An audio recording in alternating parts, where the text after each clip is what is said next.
ನಮಸ್ಕಾರ ಪ್ರಿಯ ವೀಕ್ಷಕರೇ, ದಿಕ್ಸೂಚಿ ಕಾರ್ಯಕ್ರಮಕ್ಕೆ ತಮಗೆಲ್ಲರಿಗೂ ಪ್ರೀತಿಪೂರ್ವಕ ಸ್ವಾಗತ. ನಾನು ನಿಮ್ಮ ಮಂದಾರ ರಾಜೇಶ್. ಪ್ರತಿ ವಾರದ ದಿಕ್ಸೂಚಿ ಕಾರ್ಯಕ್ರಮದಲ್ಲಿ ನಾವು ನಮ್ಮ ಸ್ಟುಡಿಯೋಕ್ಕೆ ವಿಶೇಷವಾಗಿ ಒಬ್ಬರು ಅತಿಥಿಯನ್ನು ಕರೆಸಿ ಅವರ ಸಾಧನೆಗಳನ್ನು ತಮ್ಮ ಮುಂದೆ ಇಟ್ಟು ತಮಗದು ತಮ್ಮ ಸಾಧನೆಗೆ ಪ್ರೇರೇಪಣೆ ಆಗಲಿ ಅನ್ನೋ ಉದ್ದೇಶದಿಂದ ಮಾರ್ಗದರ್ಶನವನ್ನು ನೀಡತಕ್ಕಂಥ ಕಾರ್ಯಕ್ರಮವೇ ದಿಕ್ಸೂಚಿ. ಇಂದಿನ ದಿಕ್ಸೂಚಿ ಕಾರ್ಯಕ್ರಮದಲ್ಲಿ ಸಾಂಸ್ಕೃತಿಕ ಕ್ಷೇತ್ರದಲ್ಲಿ ಒಂದಷ್ಟು ಸಾಧನೆಯನ್ನು ಮಾಡಿದವರು, ರಾಜ್ಯ, ದೇಶ ಹಾಗೆ ಅಂತಾರಾಷ್ಟ್ರೀಯ ಮಟ್ಟದಲ್ಲಿ ತನ್ನನ್ನು ತಾನು ಗುರುತಿಸಿಕೊಂಡಂಥವರು, ಗೌರವ ಡಾಕ್ಟರೇಟನ್ನು ಪಡೆದಂಥವರು ನಮ್ಮೊಂದಿಗಿದ್ದಾರೆ. ಅವರೇ ಪ್ರತಿಭಾ ಸಾಲಿಯಾನ್ ಅವರು. ಬನ್ನಿ ಅವರನ್ನು ಪ್ರೀತಿಪೂರ್ವಕ ಕಾರ್ಯಕ್ರಮಕ್ಕೆ ಸ್ವಾಗತಿಸೋಣ. ಮೇಡಮ್, ಕಾರ್ಯಕ್ರಮಕ್ಕೆ ತಮಗೆ ಪ್ರೀತಿಪೂರ್ವಕ ಸ್ವಾಗತ ಸರ್. ಪ್ರತಿಭಾ ಸಾಲಿಯಾನ್ ಇವರು ಸಾಂಸ್ಕೃತಿಕ ಕ್ಷೇತ್ರದಲ್ಲಿ ದಕ್ಷಿಣ ಕನ್ನಡದಲ್ಲಿ ಎಲ್ರಿಗೂ ಚಿರಪರಿಚಿತರು. ಜೊತೆಗೆ ಸಾಂಸ್ಕೃತಿಕ ಕ್ಷೇತ್ರದ ಜೊತೆಗೆ ಅವರು ಒಂದಷ್ಟು ಸಮಾಜ ಸೇವೆ ಹಾಗೂ ದೀನ ದಲಿತರ ಪಾಲಿಗೆ ಒಂದು ಏನಾದರೂ ತನ್ನ ಕೈಲಾದ ಸಹಾಯವನ್ನು ಮಾಡತಕ್ಕಂಥದ್ದು, ಮಹಿಳಾ ಮಂಡಳಗಳಲ್ಲಿ ಸೇರಿಕೊಂಡು ಅಲ್ಲೊಂದಷ್ಟು ಸಕ್ರಿಯ ಕಾರ್ಯಚಟುವಟಿಕೆಯಲ್ಲಿ ತೊಡಗಿಸಿಕೊಂಡು ತನ್ನನ್ನು ತಾನು ಗುರುತಿಸಿಕೊಂಡು ಸಮಾಜ ಸೇವೆ ಜೊತೆಗೆ ಸಾಂಸ್ಕೃತಿಕ ಸೇವೆ ಜೊತೆಗೆ ಅನಾರೋಗ್ಯ ಪೀಡಿತರಿಗೂ ಒಂದಷ್ಟು ಸಹಾಯ ಮಾಡ್ತಾರೆ ಅನ್ನೋದು ನಮಗೆ ತಿಳಿದಂಥ ಮಾಹಿತಿ. ಪ್ರತಿಭಾ ಸಾಲಿಯಾನ್ರೆ, ತಮ್ಮ ಹತ್ರ ಮೊದಲಿಗೆ ನೇರವಾದಂಥ ಪ್ರಶ್ನೆ ಏನು ಅಂತಂದರೆ, ತಮ್ಮ ಬಾಲ್ಯ ಜೀವನದ ಬಗ್ಗೆ ಒಂದು ಸಂಕ್ಷಿಪ್ತ ಮಾಹಿತಿ ವೀಕ್ಷಕರಿಗಾಗಿ ಬೇಕಾಗಿತ್ತು. ನಾನು ನಾಗೇಶ್ ಪ್ರೇಮ ದಂಪತಿಯ ಮಗಳು. ಹಳೆಂಗಡಿಯಲ್ಲಿ ಜನಿಸಿದ್ದು ಮಂಗಳೂರಲ್ಲಿ, ಆದರೆ ಬೆಳೆದದ್ದು ಹಳೆಂಗಡಿಯಲ್ಲಿ. ಒಂದು ಆರ್ಥೋಡಾಕ್ಸ್ ಅಂತ ಹೇಳ್ಬೋದು, ಆ ಥರ ಬೆಳೆಯುವ ಇದರಲ್ಲಿ. ಸ್ಟೈಲ್ ವಿಷಯದಲ್ಲೆಲ್ಲ ಹೇಳೋದಿಲ್ಲ, ನಾನು ಮಾಡ್ತಾಯಿದ್ದೆ, ನನ್ನ ಪಪ್ಪನಿಗೆ ತುಂಬ ಇಷ್ಟ, ಎಲ್ಲ ಮಾಡ್ತಾಯಿದ್ದೆ. ಬಟ್ ಇಂಟರ್ನಲ್ ಆಗಿ ತುಂಬ ನಾವು ಆರ್ಥೋಡಾಕ್ಸ್ ಆಗಿದ್ದೆವು. ಯಾವುದೋ ನಾನೊಂದು 10th ಎಲ್ಲ ಸ್ಟೇಜ್ ಹತ್ತಿದ್ದೇನೆ, ಎಲ್ಲ ಮಾಡಿದ್ದೇನೆ. ಸಣ್ಣದರಲ್ಲಿ ಒಂದು ಭರತನಾಟ್ಯಕ್ಕೆಲ್ಲ ಹೋಗಿದ್ದೇನೆ. ಬಟ್ ಮತ್ತೆ ನನ್ನನ್ನು ಪಾಪ 10th ನಂತರ ಬಿಡಲಿಲ್ಲ, ಬೇಡ ಹುಡುಗಿಯರಿಗೆಲ್ಲ ಸ್ಟೇಜ್ ಅಂತ ಆ ಥರ ಇತ್ತು ಅವರ ತಲೆಯಲ್ಲಿ. ಮತ್ತು ಬೇಗ PUCಯಲ್ಲಿ ಮದುವೆ ಮಾಡಿಬಿಟ್ರು. ಹಾಗೆ ನನ್ನ ಬಾಲ್ಯ. ನೀವು ಶಾಲೆ ಓದಿದ್ದೆಲ್ಲ ಹಳೆಂಗಡಿಯಲ್ಲಿ ಓದಿದ್ದೇನೆ. ಹೈಸ್ಕೂಲ್ NITKಯಲ್ಲಿ ಮಾಡಿದೆ. ಕಾಲೇಜ್ ಗೋವಿಂದಾಸ್ ಅದೇ ಹೇಳಿದೆಲ್ಲ. PUCಯಲ್ಲಿ ನನಗೆ ಮದುವೆ ಆಯಿತು ಗೋವಿಂದಾಸಲ್ಲಿ. ಓಕೆ, ನಂತರದಲ್ಲಿ ಸಾಂಸಾರಿಕ ಜೀವನದಲ್ಲಿ ತಾವು ಮುಂದುವರೆದ್ರಿ. ಹೇಳಿ, ತಮಗೆ ನಾನು ಈಗಾಗಲೇ ಹೆಸರಿಸಿದಂಥ ಸಾಂಸ್ಕೃತಿಕ, ತಾವೀಗಲೇ ಹೇಳಿದ್ರಿ ಚಿಕ್ಕ ಮಕ್ಕಳಿಂದ ಇದ್ದೆ ಅಂತ, ಅದನ್ನು ಮುಂದುವರಿಸಬೇಕು ಅನ್ನೋ ಯೋಚನೆ ಹೇಗೆ ಬಂತು? ನಾನು ಸಾಂಸ್ಕೃತಿಕವಾಗಿ ಈಗ ಈ ಪ್ರಶ್ನೆಯನ್ನು ಮಾಡ್ತಾ ಇದ್ದೇನೆ. ಮತ್ತು ಈ ಸಾಂಸ್ಕೃತಿಕವಾಗಿ ಯಾವ ಕ್ಷೇತ್ರದಲ್ಲಿ ತಮ್ಮನ್ನು ತಾವು ಗುರುತಿಸಿಕೊಂಡ್ರಿ? ಒಂದಷ್ಟು ವೀಕ್ಷಕರಿಗೆ ವಿವರಣೆ ಬೇಕಾಗಿತ್ತಮ್ಮ. ನಾನು ನಿಜವಾಗಿ ಮನೆಯಲ್ಲೇ ಇದ್ದವಳು, ಮನೆ ಮಕ್ಕಳು ಅಂತ. ಗಂಡ ಹೊರಗಿದ್ದರು, ಹಾಗೆ ಮನೆ ಮಕ್ಕಳಂತಲೇ ಇದ್ದೆ. ಮತ್ತು ಮಕ್ಕಳು ಸ್ವಲ್ಪ ದೊಡ್ಡದಾದರು, ನನಗೊಂಥರ ಲೋನ್ಲಿನೆಸ್ ಆಯಿತು. ನಾನೀಗ ನಮ್ಮ ಒಂದು ಇದು ಯುವವಾಹಿನಿ ಅಂತ ಒಂದು ಸಂಘಕ್ಕೆ ನಾನು ಸೇರಿಕೊಂಡೆ, ನಮ್ಮ ಕಮ್ಯುನಿಟಿದು. ಹಾಗೆ ಅಲ್ಲಿ ನಾನು ಹೀಗೆ ಒಂದು ನಾಟಕ ಅದೆಲ್ಲ ಮಾಡುವಾಗ ನನಗೆಲ್ಲ ಕಲಿಸುವವರು ಎಲ್ಲರೂ ಹೇಳ್ತಾಯಿದ್ರು, ಅಯ್ಯೋ ಪ್ರತಿಭಾ, ಇಷ್ಟು ನಿನಗೆ ಟ್ಯಾಲೆಂಟ್ ಉಂಟು, ನೀನು ಒಂದು ವೇಳೆ ಸಣ್ಣ ಏಜಲ್ಲಿ ಹೋಗ್ತಿದ್ರೆ ಎಲ್ಲಿಯೇ ಹೋಗ್ತಿದ್ದಿ, ಬಾಲಿವುಡ್ಗೆಲ್ಲ ಹೋಗ್ತಿದ್ದಿ.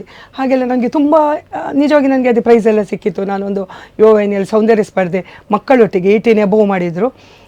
ನಾವು ಲೇಡೀಸ್ ಎಲ್ಲ ಸ್ವಲ್ಪ ಮಂದಿ ಕಾಂಪಿಟೇಷನಲ್ಲಿದ್ವಿ, ಮಕ್ಕಳಿಸಿದ್ರು. ಅದರಲ್ಲಿಯೂ ನನಗೆ ಸೌಂದರ್ಯ ಸ್ಪರ್ಧೆಯಲ್ಲಿ ಪ್ರೈಸ್ ಸಿಕ್ಕಿತ್ತು. ಮತ್ತು ಒಂದು ದೇವಿ ಮಾಡಿದರೆ ನನಗೊಂದು ಹೇಳ್ತಾಯಿದ್ರು, ನೀನು ದೇವಿ ಮಾಡಿದರೆ ದೇವಿಯಾಗಿ ಆಗ್ತಿ, ಒಂದು ಬೇರೆ ಆ್ಯಕ್ಟ್ ಮಾಡಿದರೆ ಬೇರೆ, ಹಾಗೆ ಎಲ್ಲದಕ್ಕೂ ನಾನು ಜೀವ ತುಂಬ್ತಾ ಇದ್ದೇನೆ ಅಂತ ಹೇಳ್ತಾಯಿದ್ರು.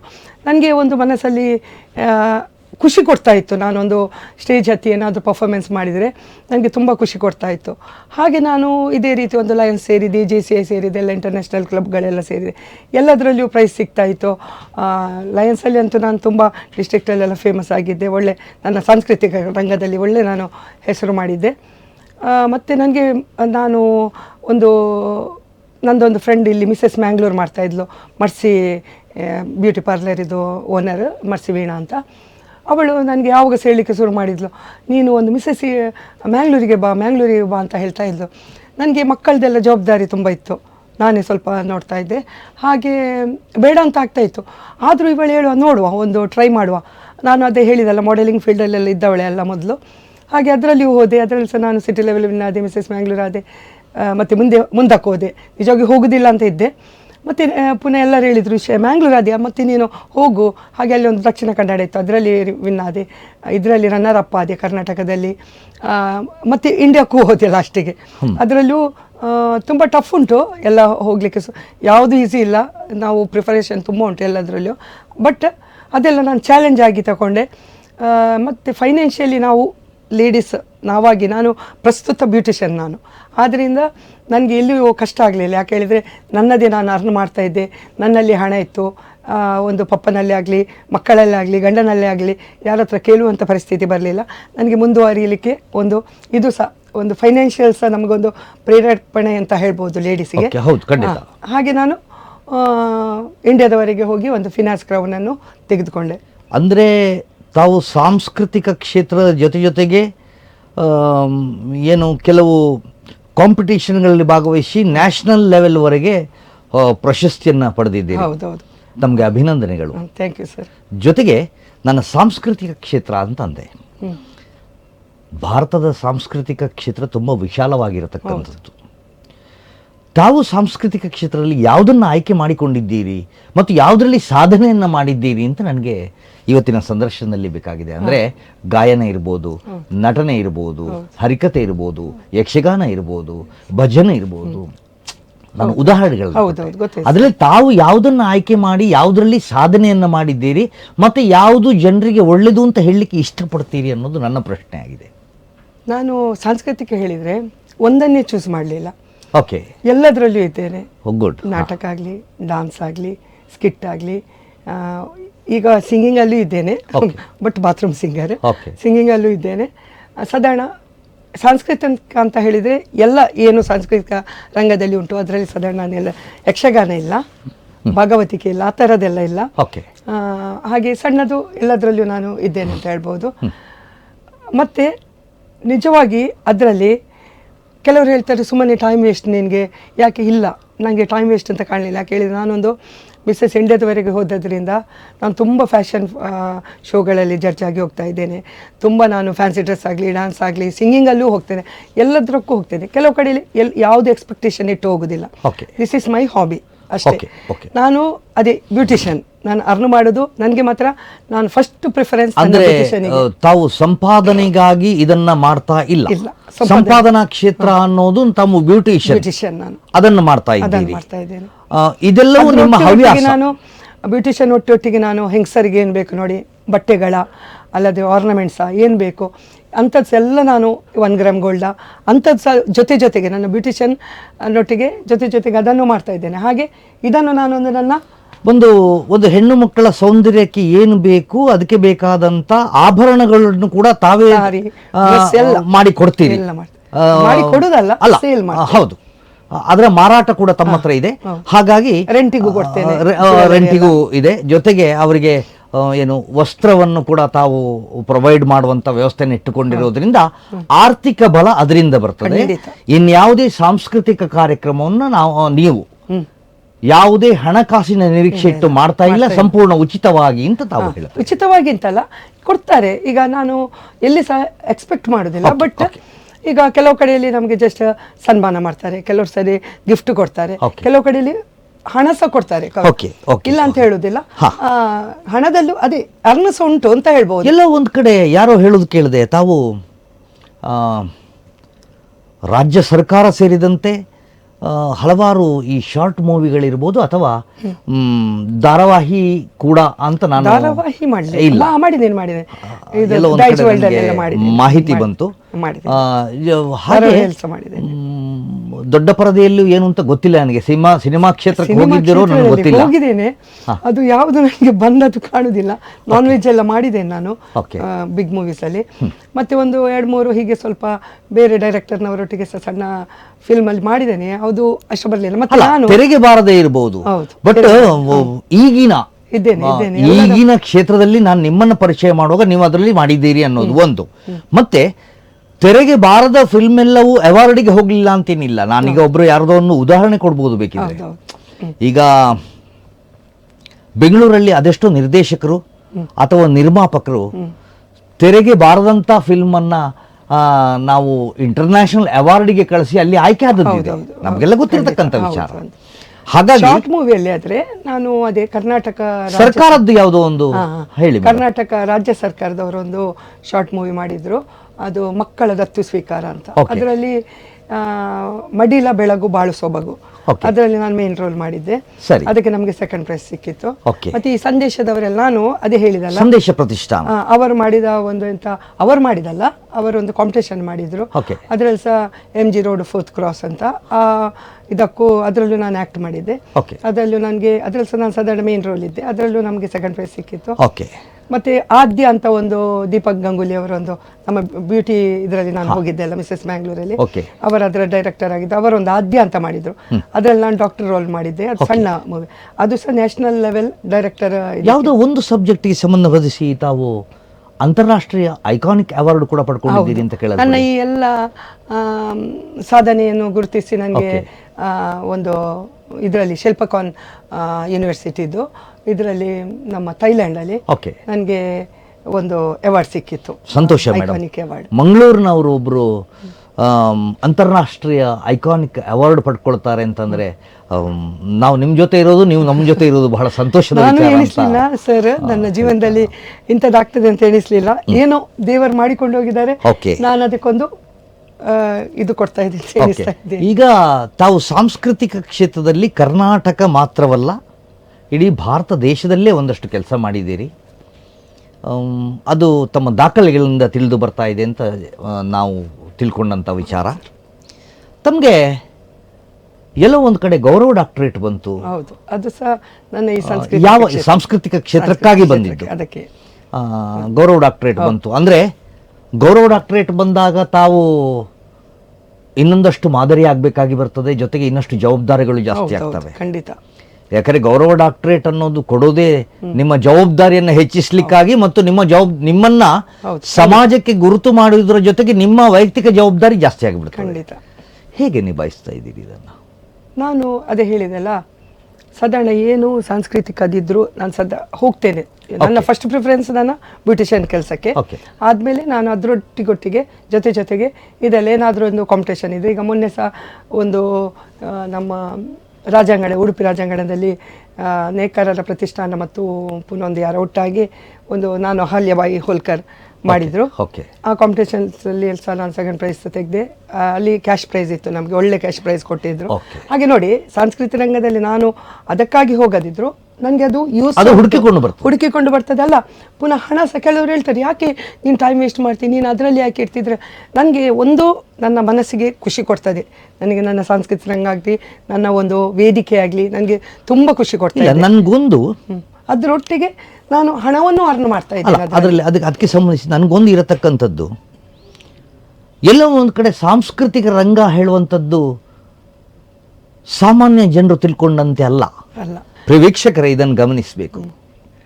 ನಾನು ಎಲ್ಲ ಒಂದು ಕಡೆ ಭಜನೆ, ನಾಟಕ ಅಥವಾ ಧಾರಾವಾಹಿ ಇದೆಲ್ಲವೂ ತಮ್ಮ ತಮ್ಮ ಆತ್ಮತೃಪ್ತಿಗೆ ಬೇಕಾಗಿ ಮಾಡುವಂಥದ್ದು, ಜೊತೆಗೆ ಸಂಪಾದನೆ, ಜೊತೆಗೆ ಹೆಸರು, ಜೊತೆಗೆ ನಮ್ಮ ವ್ಯಕ್ತಿತ್ವ ನಿರೂಪಿಸುವಂಥದ್ದು ಅಂತ ಇವತ್ತು ಪ್ರತಿಭಾಶಾಲಿಯ ನನ್ನ ಜೊತೆ ಇರತಕ್ಕಂಥ ಅತಿಥಿ ಹೇಳ್ತಾ ಇದ್ದಾರೆ. ಅದೆಷ್ಟೋ ಜನರು ಅವ್ರ ಹತ್ರ ಕೇಳಿದ್ರಂತ, ಯಾಕೆ ಸಮಯ ವ್ಯರ್ಥ ಮಾಡ್ತಾ ಇದ್ದೀರಿ ಅಂತ. ಆದರೆ ಅವರು ಸ್ಪಷ್ಟವಾಗಿ ಹೇಳ್ತಾ ಇದ್ದಾರೆ, ಸಮಯ ವ್ಯರ್ಥ ಮಾಡುವಂಥ ವ್ಯವಸ್ಥೆ ಇದಲ್ಲ. ಸಮಯವನ್ನು ನಿಗದಿಪಡಿಸಿ ಸಮಯದಲ್ಲಿ ಹೆಸರು ಗಳಿಕೆ ಮತ್ತು ವ್ಯಕ್ತಿತ್ವ ನಿರೂಪಿಸಲಿಕ್ಕೆ ಇದು ಅನುಕೂಲ ಆಗ್ತದೆ ಹೇಳುವಂಥ ಪ್ರಬಲವಾದಂಥ ಅಭಿಪ್ರಾಯವನ್ನು ಇವತ್ತು ನನ್ನ ಜೊತೆ ಬಂದಂಥ ಪ್ರತಿಭಾಶಾಲಿಯನ್ನು ಹೇಳ್ತಾರೆ ಮತ್ತು ಅದರಲ್ಲಿ ಯಶಸ್ವಿಯನ್ನು ಆಗಿದ್ದನ್ನು ತಮ್ಮ ಮುಂದೆ ವಿವರಿಸ್ತಾ ಇದ್ದಾರೆ. ಮತ್ತೆ ಮನಸ್ಸಿಗೆ ತುಂಬಾ ತೃಪ್ತಿ ಕೊಡ್ತದೆ ಸರ್. ತುಂಬ ಈಗ ನಾನೊಂದು ಸಿಂಗಿಂಗ್ ಹೇಳ್ತಾ ಇದ್ರೆ ಅದೊಂದು ಎಷ್ಟು ಖುಷಿ ಕೊಡ್ತಾ ಇದೆ ಹೇಳಿದರೆ, ನಮ್ಮ ಮನಸ್ಸು ಅಷ್ಟು ಖುಷಿ ಆಗ್ತದೆ. ಅದಲ್ಲದೆ ನೀವು ಸಾಂಸ್ಕೃತಿಕ ರಂಗದಲ್ಲಿ ಒಂದು ನಾಳೆ ಕಾಂಪಿಟೇಷನ್ ಉಂಟು ಅಂತ ಹೇಳುವ, ನಾನು ಅದರ ಬಗ್ಗೆ ಥಿಂಕ್ ಮಾಡೋದು, ನಾಳೆ ಎಂತ ಮಾಡೋದು, ಎಂಥ ಡ್ರೆಸ್ ಹಾಕೋದು, ಏನು ಒಂದೊಂದೇ ನಾನೇ ಅದು ನನಗೆ ಗೊತ್ತಿಲ್ಲ. ನಾನು ಇಂಡಿಪೆಂಡೆಂಟ್ ಆಗಿ, ನಾನು ಇದಕ್ಕೊಂದು ಹೆಮ್ಮೆಯಿಂದ ಹೇಳ್ತಾ ಇದ್ದೇನೆ, ಪ್ರತಿಯೊಂದು ನಾನು ಇಂಡಿಪೆಂಡೆಂಟ್ ಆಗಿ ಮಾಡ್ತಿದ್ದೇನೆ, ನಾನು ಯಾರನ್ನು ಡಿಪೆಂಡ್ ಆಗೋದಿಲ್ಲ. Okay. ಲೇಡೀಸಿಗೆ ಖಂಡಿತ ಸಾಧ್ಯ ಉಂಟು, ನಾವು ಹೇಳೋದು ಮಾತ್ರ ಇಲ್ಲ ನಮ್ಮ ಹಿಂದೆ ಏನಾದರೂ ಇರಬೇಕು, ಇಲ್ಲ. ನೀವು ಒಂದು ಫೈನಾನ್ಷಿಯಲಿ ನೀವೇ ಅರ್ನ್ ಮಾಡಬೇಕು. Okay. ಎರಡನೇದು ನೀವಾಗಿ ನಿಮ್ಮ ಸಾಧನೆಯನ್ನು ಮಾಡ್ತಾ ಹೋಗಬೇಕು, ಯಾರನ್ನು ಡಿಪೆಂಡ್ ಆಗಬೇಡಿ. ತನ್ನಷ್ಟಕ್ಕೆ ಅದು ಬರ್ತದೆ ನಿಮಗೆ, ನಿಮ್ಮ ಇದರಲ್ಲಿ ಮನಸ್ಸಿಗೆ ನಿಮಗೆ ಖುಷಿಯೂ ಕೊಡ್ತದೆ. ಹೇಳೋದು ಮಾತ್ರ ಒಮ್ಮೊಮ್ಮೆ ಹೇಳ್ತಾರೆ, ಅಯ್ಯೋ ಅವಳಿಗೇನು ಇಡೀ ದಿವಸ ಸ್ಟೇಜಲ್ಲಿ ಇರ್ತದೆ. ಇಲ್ಲ, ಆ ಸ್ಟೇಜಲ್ಲಿ ಇರಬೇಕಾದ್ರೆ ಇವನ್ ಒಂದು ಮಿಸ್ಸಸ್ ಮ್ಯಾಂಗ್ಳೂರ್ ಆಗಬೇಕಾದ್ರು ಅದರ ಹಿಂದೆ ಇಲ್ಲಪ್ಪ ಎಂತ ಅದು ಸ್ಟೇಜ್ ಹೇಳುವಾಗ ತುಂಬ ನಿಮ್ಗೂ ಗೊತ್ತಿರ್ಬೋದು sir. ಶ್ರಮ ಇರ್ತದೆ. ಜನರು ಶ್ರಮ ಅಲ್ಲಲ್ಲ, ಜನರು ಥಿಂಕ್ ಮಾಡೋದು ಬೇರೆ, ಗೊತ್ತಾಯ್ತಲ್ಲ? ಅಲ್ಲ ನೋಡಿ, ಒಂದು Think ವಿಷಯ ನಿಜವಾಗಿ ಅದಲ್ಲ. ಈಗಿನ ಸಮಾಜದಲ್ಲಿ ತಿಳಿದವರು ಹೇಳ್ತಾರೆ, ಮೊದಲಿಗೆ ಅನುಮಾನ, ಎಸ್, ಆಮೇಲೆ ಅವಮಾನ, ಎಸ್, ಅದರ ನಂತರವೇ ಸನ್ಮಾನ ಅಂತ. ಎಲ್ಲ ಆಗಿದೆ. ಹಾಗಾಗಿ ಹೆಣ್ಣು ಮಕ್ಕಳಾಗ್ಲಿ ಗಂಡು ಮಕ್ಕಳಾಗ್ಲಿ ಹೆಣ್ಣು ಆ ಮಕ್ಕಳಿಗೆ ಸಾಧನೆಯನ್ನ ಸ್ವಲ್ಪ ಜಾಸ್ತಿ. ಮಾಡ್ಬೇಕು, ಇರಬಹುದು, ಹೆಣ್ಮಕ್ಳಿಗೆ ಇರಬಹುದು. ಆದ್ರೆ ಅದರ ಜೊತೆಗೆ ನಾನು ಹೇಳತಕ್ಕಂಥದ್ದು ಅನುಮಾನ, ಅವಮಾನ, ಖಂಡಿತ. ಆಮೇಲೆ ಸನ್ಮಾನ. ಖಂಡಿತ. ಈ ಎರಡು ಮೆಟ್ಲನ್ನು ಹತ್ತಿದವನಿಗೆ ಮೂರನೇ ಮೆಟ್ಲು ಹತ್ತಕ್ಕೆ ಸಾಧ್ಯ ಅಂತ ನನ್ನ ಜೊತೆ ಬಂದಂತ ಅತಿಥಿ ಖಂಡಿತ ಹೇಳ್ತಾ sir. ಇರತಕ್ಕಂಥದ್ದು ಖಂಡಿತ sir. ಅಲ್ವಾ? ಖಂಡಿತ. ಹೇಳಿ ಮೇಡಮ್.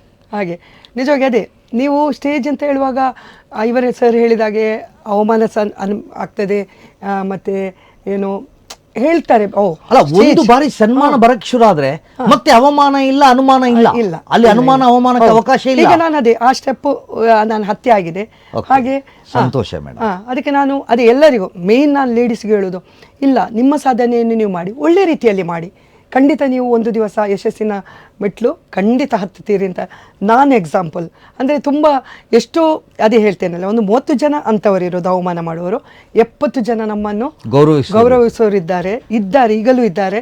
ಹೇಳ್ತಾರೆ ಪ್ರತಿಭಾ ಲೇಡೀಸ್ ಶತ್ರು ಹೇಳ್ತಾರೆ, ಅದು ಸಹ ಉಂಟು.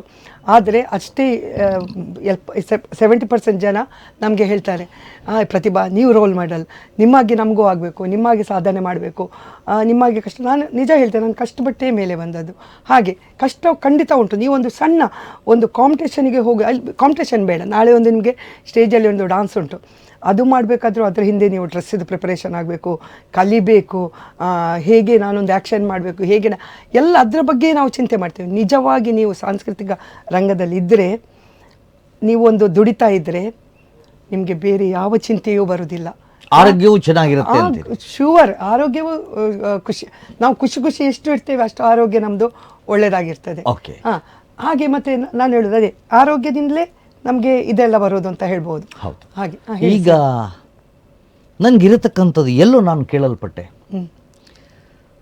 ಪ್ರತಿಭಾ ಸಾಲಿಯಾನವರು ಸಾಂಸ್ಕೃತಿಕ ಕ್ಷೇತ್ರ, ಸಾಮಾಜಿಕ ಕ್ಷೇತ್ರ, ಮಹಿಳಾ ಮಂಡಲಗಳಲ್ಲಿ ಗುರುತಿಸುವುದರ ಜೊತೆಗೆ ಎಲ್ಲದರಲ್ಲಿ ನನಗೊಂದು ಬಂದಂಥ ಮಾಹಿತಿ, ದೀನದಲಿತರ ಪಾಲಿಗೂ ಪ್ರತಿಭಾ ಅನ್ನೋರು ತನ್ನ ಪ್ರತಿಭೆ ಮುಖಾಂತರ ಅವರ ಮುಂದೆ ಬಂದು ಏನೇ ಕಷ್ಟಗಳಿರಲಿ ಅದನ್ನು ನಿಭಾಯಿಸುವಲ್ಲಿ ಮುಂದಾಳುತ್ವ ವಹಿಸ್ತಾರೆ, ಜೊತೆಗೆ ತನ್ನ ಕೈಲಾದ ಸಹಾಯವನ್ನು ಮಾಡ್ತಾರೆ ಅಂತ.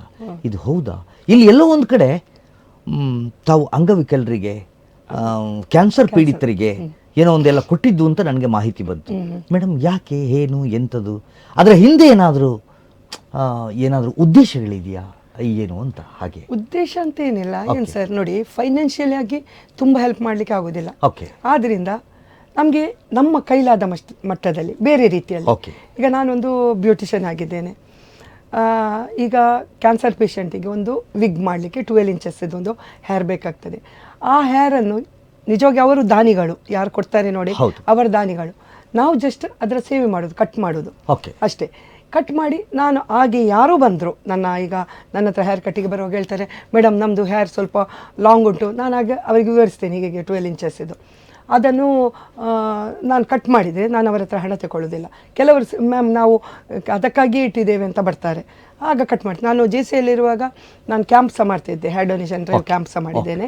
ಬಟ್ ಈಗ ನಾನು ಎಲ್ಲ ಬಿಟ್ಟಿದ್ದೇನೆ ಹೇಳಿದ್ದು, ನನಗೆ ತುಂಬ ಕೆಲಸ, ಈಚೆಯಿಂದ ಈ ಪ್ರೋಗ್ರಾಮ್ಗಳದ್ದು ಇದೆಲ್ಲ ಒತ್ತಡ ಜಾಸ್ತಿಯಾಗಿ, ಲಯನ್ಸ್ ಆಗಲಿ JCಯಲ್ಲಿ ದೊಡ್ಡ ಇಂಟರ್ನ್ಯಾಷನಲ್ ಅದರಲ್ಲಿ ಮಾಡ್ತಾ ಇಲ್ಲ. ಆದರೆ ನೀವು ನಿಮ್ಮ ಸೇವೆಯನ್ನು ಮುಂದುವರಿಸಿದ್ದೀರಿ. ನಾನು ಮಾಡ್ತೀನಿ. ಆರ್ಥಿಕ ಸಹಾಯವನ್ನು ಕೂಡ ಮಾಡಿದ್ದೀರಿ? ಆರ್ಥಿಕ ಸಹಾಯ ಮಾಡಲಿಲ್ಲ ಸರ್, ಇಲ್ಲ. ನಾನು ಈಗ ಇದು ಆಶ್ರಮಕ್ಕೆಲ್ಲ ಹೋಗ್ತೇವೆ. Okay. ಹೋಗಿ ಅವರೊಟ್ಟಿಗೆ ಬೆಳಿಗ್ಗೆಯಿಂದ ಸಂಜೆವರೆಗೆ ಅವರೊಟ್ಟಿಗೆ ಇದ್ದು ಅವರಿಗೆ ಎಂಟರ್ಟೈನ್ಮೆಂಟ್ ಕೊಡ್ತೇನೆ. Okay. ನಾನು ಒಟ್ಟಿಗೆ ಏನಾದರೂ ಗ್ರೂಪಲ್ಲಿ ಹೋಗ್ತೇವೆ, ನಾನೇ ಗೇಮ್ಸ್ ಮಾಡಿಸ್ತೇನೆ, ನಾನೇ ಅವರಿಗೆ ಡ್ಯಾನ್ಸ್ ಎಲ್ಲ ಮಾಡಿಸ್ತೇನೆ. ನಿಜವಾಗಿ ಅವರಿಗೆ ಹಣಕ್ಕಿಂತ ಜಾಸ್ತಿ ನಮ್ಮ ಪ್ರೀತಿ ಬೇಕಿರ್ತದೆ ಖಂಡಿತ. ಅಲ್ಲಿ. ಹಾಗೆ ಅವರು ಖುಷಿ ಪಡ್ತಾರೆ, ತುಂಬ ಖುಷಿ ಪಡ್ತಾರೆ. ನಾವು ಡ್ಯಾನ್ಸ್ ಮಾಡಿ ಅವರ ಎಲ್ಲ ಪ್ರತಿಭೆಗಳು ಹೊರಗೆ ಬರ್ತದೆ ಆಗ. Correct. ಅದೇ ಒಂದು ಅವರಿಗೆ ನಮಗೆ ಮನಸ್ಸು ತೃಪ್ತಿ ಆಗ್ತದೆ. ಅದೇ ಒಂದು ನಮಗೆ ದೇವರ ಆಶೀರ್ವಾದ ಅಂತ ಹೇಳ್ಬೋದು. ಹಾಗೆ ನಾನು ಅಂಥದ್ದೆಲ್ಲ ಮಾಡ್ತೇನೆ. ಮತ್ತೆ ಅವರಿಗೆ ಗೇಮ್ಸ್ ಮಾಡಿಸಿ ಪ್ರೈಸ್ ಎಲ್ಲ ಅದೆಲ್ಲ ನಾನೇ ಕೊಡ್ತೇನೆ. Okay. ನಾವು ಕ್ಯಾಶ್ ಅಂತ ತುಂಬ ಕೊಡದಿದ್ರು ಆ ಥರ ಮಾಡ್ತೇನೆ. ಮತ್ತೆ ಒಂದು ವೇಳೆ ನಾನು ಆಶ್ರಮಕ್ಕೆ ಹೋದರೆ ಹತ್ತಿರ ಆದರೆ ನಾನೊಂದು ನಂಬರ್ ಕೊಡ್ತೇನೆ ನಂದು. ನಿಮ್ಗೆ ಏನಾದರೂ ಹೇರ್ ಕಟ್ಟಿಗೆ ಬೇಕಾದರೆ ಫ್ರೀ, ನಾನು ಬರ್ತೇನೆ ಮಾಡ್ತೇನೆ ಅಂತ ನನ್ನ ನಂಬರ್ ಕೊಟ್ಟು ಬರ್ತೇನೆ. ಮತ್ತು ಅಪರೂಪಕ್ಕೆ ನಾನು ತುಂಬ ಬಡವರು ಯಾರಾದರೂ ಇದ್ದರೆ ಇದು ಎಂತ ಇದು ಮಾಡ್ತೇನೆ, ಬ್ರೈಡಲ್ ಮದುವೆದು.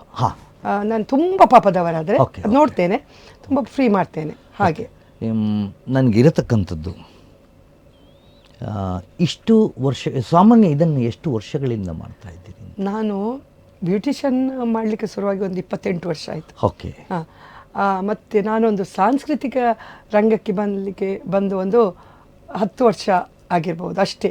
ಅಷ್ಟುವರೆಗೆ ಅದು ಹೇಳಿದೆಲ್ಲ ಸರ್, ಮಕ್ಕಳ ಎಜುಕೇಷನ್ ಅದೇ ಇತ್ತು. ಮಕ್ಕಳು ದೊಡ್ಡದಾದ್ರು ಅವರು ಸ್ವಲ್ಪ ಇಂಡಿಪೆಂಡೆಂಟ್ ಆದ್ರು ಅವರಷ್ಟಕ್ಕೆ. ನಮಗೂ ಲೋನ್ಲಿನೆಸ್ ಎಷ್ಟು ದುಡಿಯುವುದು ಮಕ್ಕಳು ಸೆಟ್ಲ್ ಆದ್ರಲ್ಲ, ಇನ್ನು ನಾವು ಏನಾದರೂ ಒಂದು ಸಾಧಿಸುವ, ಏನಾದರೂ ಮಾಡುವ. ಎಣಿಸಿ ಮಾಡಿದಲ್ಲ ಯಾವುದು, ಎಣಿಸಿ ಬರುವುದು ಸಲ್ಲ. ನಿಮ್ಮ ಸಾಧನೆ ಇದ್ದರೆ ನೀವು ಯಾರಿಗೂ ನೀವು ಹಾಳು ಮಾಡಬೇಡಿ. ನೀವು ಪುನಃ ಬರೋ ಮುಖದಲ್ಲಿ ನಗು ತರಿಸಲಿಕ್ಕೆ ನೋಡಿ ಎಷ್ಟು ಸಾಧ್ಯ ಉಂಟು. ಅದು ಹೇಳಿದಲ್ಲ, ಹಣ ಕೊಡಲಿಕ್ಕೆ ಸಾಧ್ಯ ಇಲ್ಲ ನಮಗೆ ಒಮ್ಮೊಮ್ಮೆ, ಬಟ್ ನಮ್ಮಿಂದಾದ ಒಂದು ಅವರ ಮುಖದಲ್ಲಿ, ಈಗ ನಾನೊಂದು ಒಬ್ಬರ ಬಗ್ಗೆ ಹೇಳಿದರೆ ಅವರ ಮುಖದಲ್ಲಿ ದುಃಖ ಬರ್ತದಾ ಇಲ್ವಾ? ಹಾಗೆ ಮಾಡಬಾರ್ದು. ನಾವು ಅವರ ಸಾಧ್ಯವಾದಷ್ಟು ಮಟ್ಟದಲ್ಲಿ ಸಂತೋಷವಾಗಿ, ಅದೇ ದೇವರ ಆಶೀರ್ವಾದ ಅಂತ ಹೇಳ್ತೇನೆ. ಅದೇ ನನಗೆ ಏನೋ ಕಾಣ್ತದೆ ಹಾಗೆ ನನ್ನ ಲೈಫಲ್ಲಿ. ಹಾಗೆ ನಾನು ಎಲ್ಲರಿಗೂ ಅದೇ ಹೇಳೋದು, ಒಳ್ಳೆಯದು ಮಾಡಿ. ಇನ್ನೊಂದು ವಿಚಾರವನ್ನ, ತಾವೇನಾದರೂ ತಮ್ಮನ್ನು ಹುಡುಕಿಕೊಂಡು ಯಾರಾದರೂ ಬಂದರೆ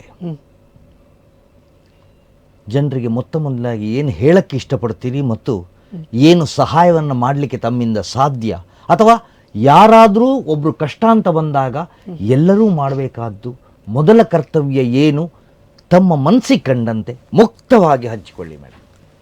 ನನ್ನ ಒಂದು ಅಡ್ವೈಸ್ ನಮಗೊಂದು, ಎಲ್ಲರಿಗೂ, ಮೇಲ್ ಲೇಡೀಸಿಗೆ, ನಾವು ಯಾರ ಬಗ್ಗೆಯೂ ಒಬ್ಬಳು ಮೇಲೆ ಬಂದಳು, ಅವಳ ಬಗ್ಗೆ ಹೊಗಳಿಕ್ಕೆ ಹೋಗೋದಿದ್ರೂ ಚಿಂತಿಲ್ಲ, ಬಟ್ ಯಾರನ್ನು ನಾವು ಕಾಲೆಳೀಲಿಕ್ಕೆ ಹೋಗೋದು ಬೇಡ, ತೆಗಳುವುದು ಬೇಡ, ಅವರ ಬಗ್ಗೆ ಏನಾದರೂ ಹಾಳು ಹೇಳೋದು ಬೇಡ.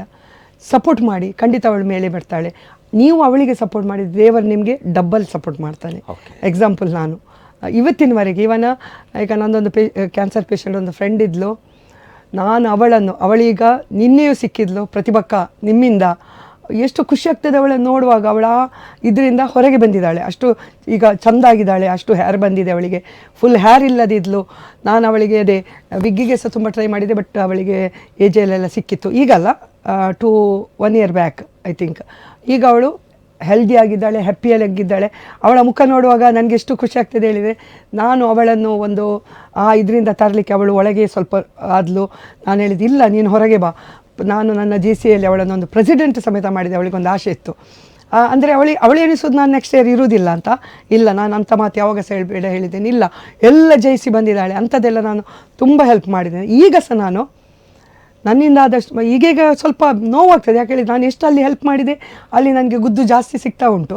ಒಮ್ಮೊಮ್ಮೆ ಈಗ ಸ್ಟ್ರಾಂಗ್ಸ್ ಆಗ್ತಾ ಇದ್ದೇನೆ, ಆದರೆ ದೇವರು ಮಾತ್ರ ಕೈ ಬಿಡೋದಿಲ್ಲ. ನೀವು ಅಂಥ ಎಲ್ಲ ಹೆಲ್ಪ್ ಮಾಡಿ, ನಿಮ್ಮಿಂದ ಹಣದ ಜಾಸ್ತಿ ಯಾರಿಗೂ ಮಾಡಲಿಕ್ಕೆ ಸಾಧ್ಯದಿದೆ, ಅವರಿಗೊಂದು ಪ್ರೀತಿ ಕೊಡಿ. ಹಣ ಸಹ ನಾನು ಎಂತ ಮಾಡಿದ್ದೆ, ಅವಳಿಗೆ ನಾನು ಜನರಿಂದ ಬೇರೆ ಸ್ವಲ್ಪ ಕೇಳಿ ಎಲ್ಲ ಒಟ್ಟು ಮಾಡಿ ಎಲ್ಲ ಸಹ ಇದು ಮಾಡಿದ್ದೆ. ಅಂಥದ್ದೆಲ್ಲ ತುಂಬ ಮಂದಿಯನ್ನು ನಾನು ಮಾಡಿದ್ದೇನೆ. ಇವನ್ ಒಂದು ಮಿಸ್ಸಸ್ ಮ್ಯಾಂಗ್ಳೂರಿಗೆ ಹೋಗಿದೆ, ಕೆಲವರಿಗೊಂದು ಟ್ಯಾಲೆಂಟ್ ಇರ್ತದೆ, ಒಂದು ಇಂಟ್ರೆಸ್ಟ್ ಇರ್ತದೆ, ಅವರಿಗೆ ನಾನು ಫ್ರೀ, ನಾನು ಆದರೂ ಇದು ನಂದು ವಾಕ್ಯ ಎಲ್ಲ ಕಲಿಯುವಾಗ ಹಣ ಕೊಟ್ಟು ಹೋಗಿದ್ದೇನೆ.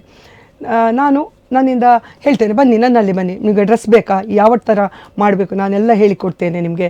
ಬೇಕಾದರೆ ನನ್ನ ಡ್ರೆಸ್ ನಿಮಗೆಲ್ಲ ಕೊಡ್ತೇನೆ, ಇಲ್ಲದೆ ನಾನು ನಿಮಗೆ ವಾಕ್ಯ ಎಲ್ಲ ನಾನೇ ಕಲಿಸ್ತೇನೆ. ಹಾಗೆಲ್ಲ ಮಾಡಿದವರು ತುಂಬ ಎಲ್ಲ ನನ್ನ ಮತ್ತೆ ಅವರು ಖುಷಿ ಪಡ್ತಾರೆ.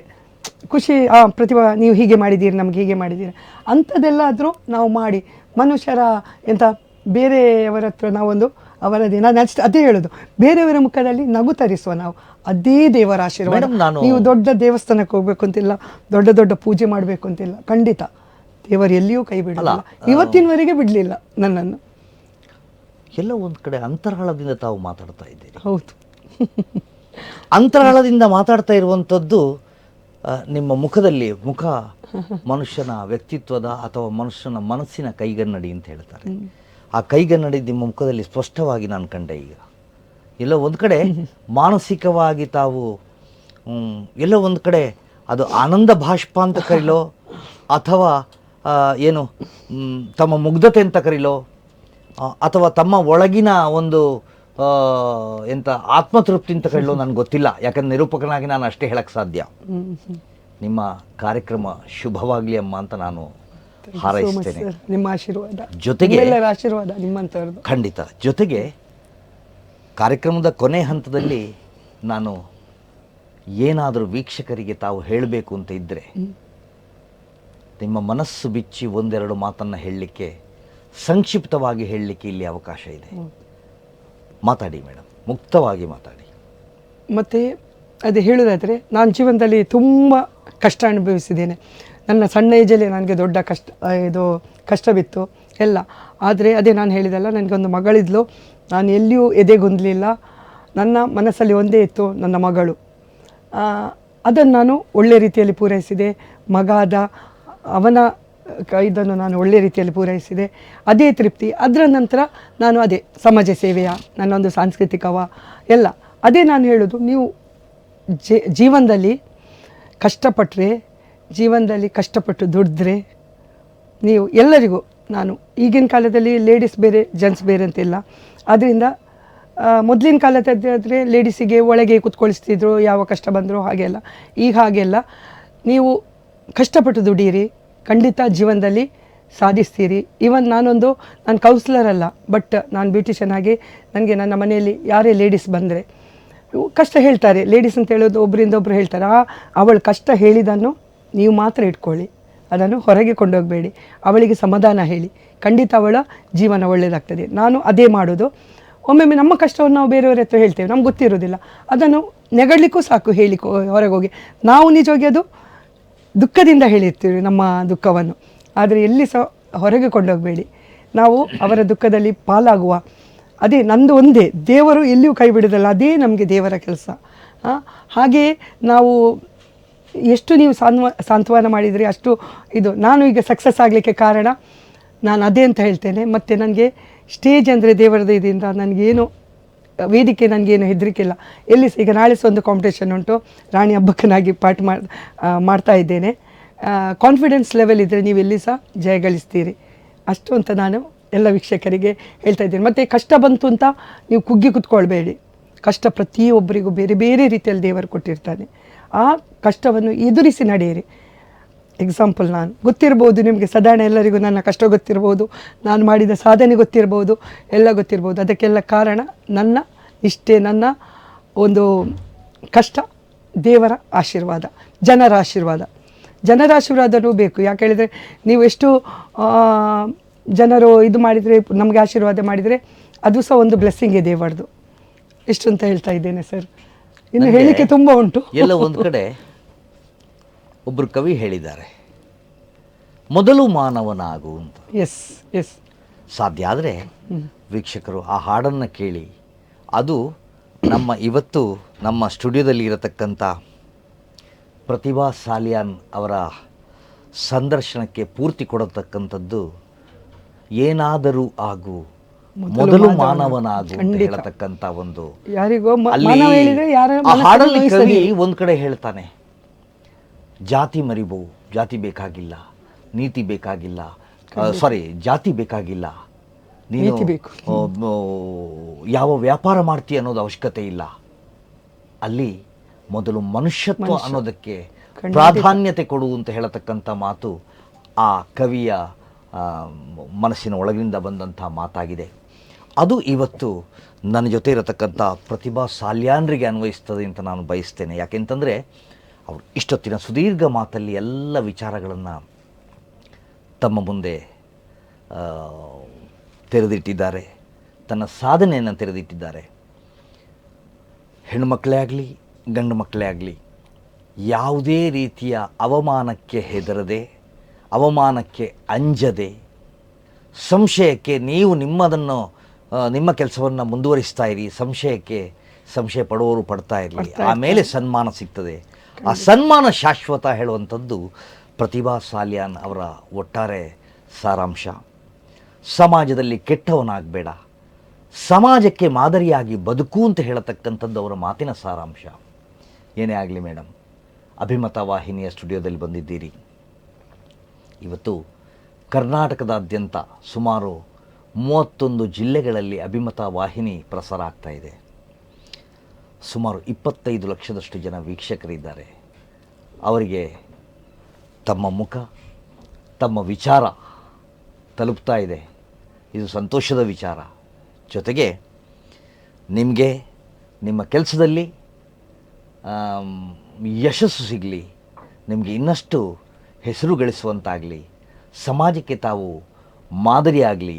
ಎಲ್ಲೋ ಒಂದು ಕಡೆ ಆಗ ಹೇಳಿದ್ರಿ ಹೋಳ್ಕರ್ ಅವರ ಒಂದು ಚಿತ್ರಣ, ಆ ಚಿತ್ರಣ ತಮ್ಮದಾಗಲಿ ಅಂತ ಅಭಿಮತ ವಾಹಿನಿ ಕಡೆಯಿಂದ ಮತ್ತು ನಿರೂಪಕನಾಗಿ ನನ್ನ ಕಡೆಯಿಂದ ಹಾರೈಸ್ತಾ, ಇಲ್ಲಿವರೆಗೆ ಬಂದಂಥ ತಮ್ಮನ್ನು ಮತ್ತೊಮ್ಮೆ ಅಭಿನಂದಿಸ್ತಾ, ಒಳ್ಳೆಯದಾಗಲಿ ಹೇಳ್ತಾ ನಾನು ಬೀಳ್ಕೊಡ್ತಾ ಇದ್ದೇನೆ. ಜೊತೆಗೆ ಮುಂದಿನ ವಾರದಲ್ಲಿ ಇನ್ನೊಂದು ಅತಿಥಿಯೊಂದಿಗೆ ನಾನು ತಮ್ಮ ಮುಂದೆ ಬರ್ತಾ ಇದ್ದೇನೆ ವೀಕ್ಷಕರೇ. ಅಲ್ಲಿವರೆಗೆ ಎಲ್ರಿಗೂ ಒಳ್ಳೆಯದಾಗಲಿ.